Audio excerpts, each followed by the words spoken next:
Même s'il pleut, il reste que ces jours de fête partout au Québec et tous les espoirs sont encore permis pour demain.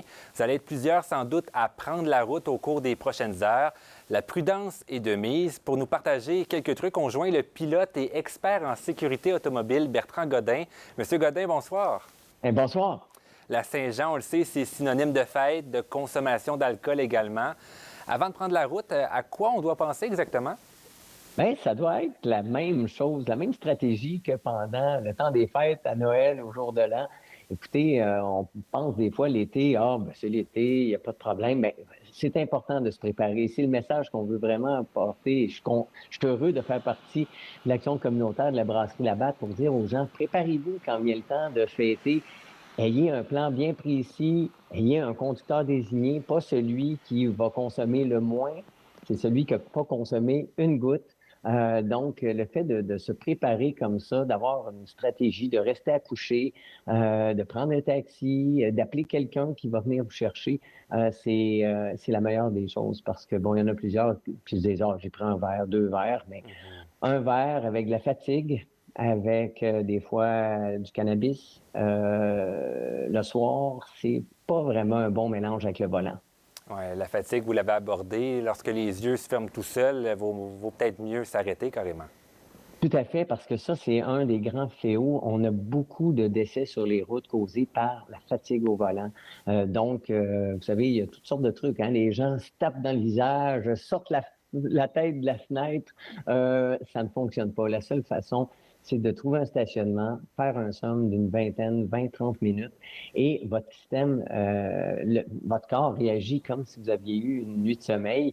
Et à moins que vous ayez des heures de sommeil accumulées, là, c'est-à-dire que vous n'avez pas dormi pendant plusieurs jours, ça va revenir immédiatement. Mais sinon, ça a un bon effet. Mais essayez pas de lutter contre la fatigue.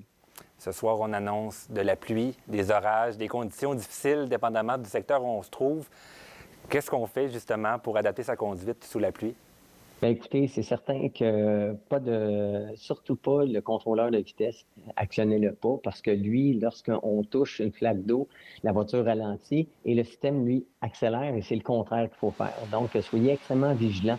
Essayez de lire la route, OK, et d'anticiper la flaque d'eau. Ayez les mains bien placées en 9h15 et si jamais vous tombez dans une situation d'aquaplanage, restez calme. Essayez de faire de petites corrections. Essayez pas de surbraquer la voiture parce que lorsque la voiture va reprendre l'adhérence après la flaque d'eau, c'est là que les gens perdent souvent le contrôle de la voiture. Donc, il faut être extrêmement vigilant. C'est pourquoi qu'il faut avoir toute notre attention au bon endroit, au bon moment. Ouais, l'été, on pourrait dire que certains ont un relâchement. On se dit que c'est plus sécuritaire, que les routes sont dégagées. On a d'ailleurs des chiffres là, pour illustrer le phénomène. L'été, c'est la période où il y a le plus de décès sur les routes de la province. La Mauricie est au sommet des palmarès. 5 des 16 décès pendant l'année qui ont eu lieu pendant la période estivale. C'est 31 Monsieur Godin, vous, ça vous fait dire quoi, ces chiffres-là?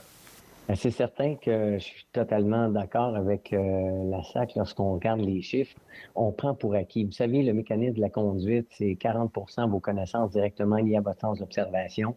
40 c'est les facteurs humains, le stress, la pression qu'on se met, la pression que les autres nous mettent, votre forme physique, votre forme psychologique.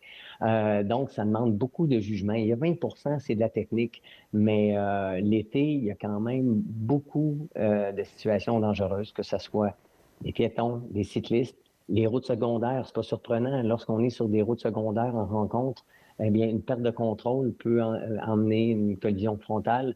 C'est des choses qu'on doit absolument prendre en considération et surtout avoir une attitude relaxe lorsqu'on est au volant. Vous savez, la première chose que j'ai sur ma liste de vérification quand je pilote un avion, c'est suis-je apte à bien piloter aujourd'hui? Mais la question se pose aussi lorsqu'on arrive pour prendre notre voiture, suis-je apte à bien Ouais. conduire? Et à ce Réfléchir avant de prendre le volant, carrément. c'est très, très important.